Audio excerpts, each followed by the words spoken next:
grands axes de Paris qui permettaient aux Parisiens de sortir et de rentrer dans la ville étaient bordés d'édifices comme des auberges, des hôpitaux ou des églises. C'était le cas de la rue Saint-Denis, par laquelle les pèlerins voyageaient en direction de la basilique Saint-Denis. Cette rue a été l'un des premiers axes de voyage à Paris.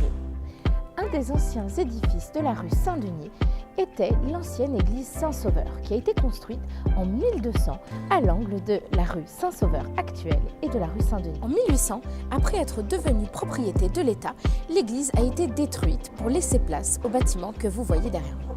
Si l'église existait toujours aujourd'hui, elle occuperait le 2, le 2 bis et le 4 de la rue Saint-Sauveur. L'histoire, riche en rebondissements, mérite d'être racontée. Au début de son histoire, l'église était une étape pour les pèlerins de Saint-Denis et on raconte même que Saint-Louis s'y serait arrêté à plusieurs reprises. Le 6 mars 1619, un certain Savinien Cyrano de Bergerac y fut baptisé. Alors il était l'un des écrivains libertins français qui a inspiré Edmond Rostand pour son chef-d'œuvre.